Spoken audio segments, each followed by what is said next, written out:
What up, y'all? It's been a while. Golden Age. The Golden Age prescribes, usually in hip-hop's terms, late 80s to, I guess, maybe the mid-90s. And that was like this huge period of, just, complete creativity in the form. Very memorable for people who were born at that time.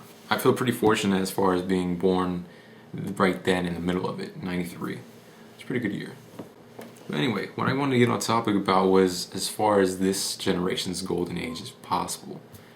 I've kind of broken it down to what my kind of vision of, what would be the steps taken towards that would probably lead to somewhat of our own kind of version of it. Maybe not, not no carbon copy, but in, an ideal place to be as far as where we were going in our music. I broke it down 3 ways, 3 Ds. And mind you, before we go on, this is just an opinion kind of thing. So it's not any, factual basis. It's more just what I feel, what I've seen kind of work and getting more and more done in the form. Diversity. It's pretty obvious. If you look back at that golden age, you had everything from Tribe Called Quest to Beastie Boys, Run DMC, and then you have more hardcore shit as far as Mobb Deep. Maybe that was like mid-90s. Mobb Deep though, Nas, a ton of hardcore West Coast rap, Ice Cube and all of them. And I was working perfectly. And here, having moved out to the West, there's these 2 stations that are pretty prevalent. 95.3 K-Day plays more, 90s rap stuff. And then Power 106 plays more modern shit, up to date. And so you have 2 choices like that. You can go back and forth. And then you don't feel constricted as much as, say, if where I used to live, it was kind of just that one station that played the top 20 jams. And it wasn't even all like hip-hop stuff sometimes. It would technically be literally pop. And that upset me personally as a fan, but it's the way of the world. Also, I've noticed too, in terms of the quality, and not in lyricism and shit, but beats more focused with this kind of unmixed sound or lo-fi mood people are going for. I noticed that seems to be the way too, as far as diversity. You can have all this kind of clean, polished up stuff, but then you can also mix in what sounds more kind of like a classic mixtape sort of album. Recently, what was this dude, Mr. Motherfucking Esquire? I've heard a bit of his mix stuff, his mixtape, and it sounded like you could hear it throughout. It was, all over the place on like a sonic level. Demand in terms of like a fan demand of if you want it, go get it. There was a good period for the last couple of years, I feel, where people were just kind of like letting the shit come to them, and still so. If you have kind of a resurgence of kind of being more proactive with looking for stuff you want to hear, or things that you've already been interested in, and then going after more shit like that. Try a record store. Try, if you can find a record store, look up on the internet. Use your search engine for more than just porn and games, man. Come on. And also with demand yourself to at least also, if people are willing to expose other artists either to you or towards them. Make this a back and forth commentary. It'd be awesome like that. There hasn't been too much of that, I feel. Because there's still been that period of people giving out, music suggestions to people who don't want them and are just being selfish. Or you have more of the underground folks who are just so kind of stubborn that they don't want to release too much other stuff to people because they don't want that to get diluted in any way. At least that's how I kind of used to see it in my own way, in some degree.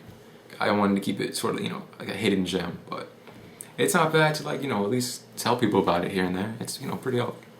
And as far as demand too, to kind of make a buzz, if you've taken this year into account, 2 artists I can point out, like Tyler the Creator and A$AP Rocky. I think A$AP Rocky. They released videos of songs they were about to put out on the mixtape or had already put out, but they were screwed versions of them, chopped screwed. And so you just had that kind of slowed down, mellow one. And then you'd have to wait until whenever they put out their material to get that built up version of it. And that way demanding, if you're an artist, to have your fans demand to wait for, the official version. And then that demand goes into the 3rd point, delay. Delaying your mixtape or your album in being an artist in that way. You get a lot of these artists out there who just kind of, they tell you the dates, and either what happens is they'll tell you a month ahead, and a month seems like a long time, but with this age of information, a month comes quick, man. It's already November. That's ridiculous to me now, still. It's like, so you have like a bunch of albums coming out this month already, but people aren't even buzzing about it because, you know, they might have heard when or what. I remember a couple years ago, Method Man and Redman put out Blackout 2, and no one even heard about that for like a while. Or it was like someone told you, and we're like, what? They made a second one? Like, there was no buzz behind it. With that time to delay, you can also build up this album and not just kind of, you know, have just a wait for it. A prime example was People Under the Stairs had this new album come out, I think, in September, late September, Highlighter. And to build up to it, they, you know, they're doing tour stuff. They put out a video, they might have, or they put out some stuff of them working on it. And also on their Facebook stuff, they had even like taken pictures of, you know, where it was being developed, the physical forms were being made in a factory and stuff like that. Kind of stuff, at least to me, is interesting. If anyone's kind of like a, you know, hardcore fan of that, kind of seeing something, you know, get made and then shipped out. They were showing that whole process of like up to the day release and then, you know, performing and stuff. So, you know, big ups to those type of, like, you know, like being a part of the whole process. That's really cool.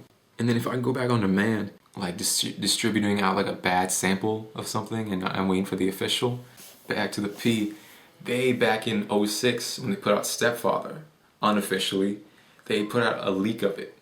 And what happened was it had been spread purposely, I believe, to be a bad leak. Instead of the real album, it was actually a live narration of The Rhyme of the Ancient Mariner, as word goes around.